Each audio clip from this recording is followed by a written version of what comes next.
City workers drape a tarp over the statue of Confederate Gen. Robert E. Lee in Emancipation Park in Charlottesville, Virginia, on August 23.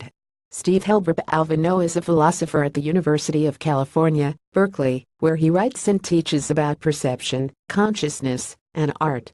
You can find him on Facebook and on Twitter at Alvino. We value works of art, whether by Leonardo da Vinci, Mark Rothko, or Rosie Lee Tompkins, for both personal and historical reasons.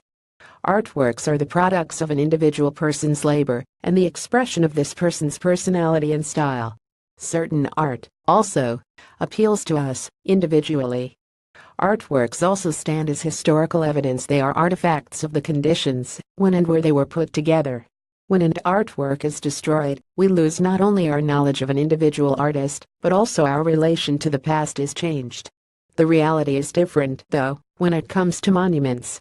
Monuments, as a general rule, obscure the conditions of their own production. They redirect our attention to the person or event they memorialize. Observers don't generally view the monument thinking about the artists. Do you know, for example, the name of the artist responsible for the Lincoln Memorial, or for the monument to Robert E. Lee Park in Charlottesville, Virginia, in the news this month? More often, they are thinking about who or what it memorializes. In addition, monuments are often constructed years after said event happens or said hero lived.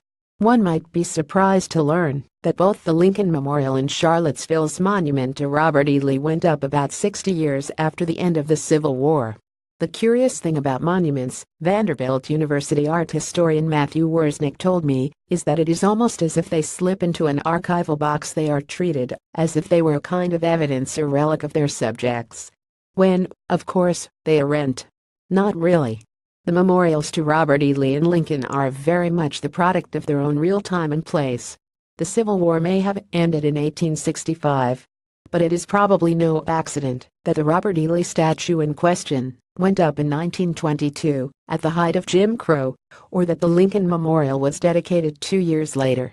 But it is the distinct power of memorials, it is their point, really, that they obscure their partisan and parochial origins. In Worsnick's words, memorials often skew the timeline, they muddy the historical waters. They do this through a tendency to conceal the circumstances of their own production. To destroy a Leonardo is to hurt Leonardo's legacy, and to damage our grasp on his historical situation. But to destroy a monument to Robert E. Lee is to hurt his legacy, not that of the responsible artist, and it is to alter our felt relation to his time and place, rather than the time and place of the manufacture of his memorial.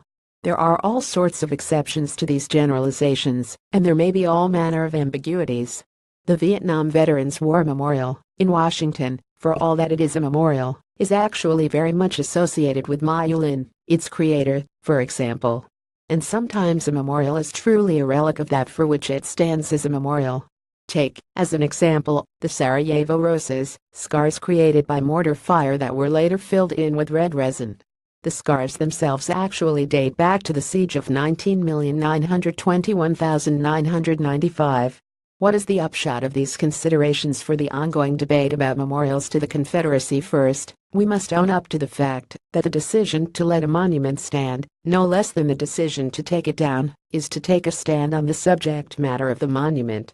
If you believe, as I do, that Robert E. Lee was a friend of slavery and an enemy of the United States of America, then the case for removing monuments to him is a strong one. Second, there is no reason to fear that tearing down such monuments will, or could, cause us to forget. The monuments are not, and never have been, relics of those bygone days. They carry no information about the past. They are used to symbolize only about our own reverential attitude to that past. And that's a reverential attitude it's time to change, in this case.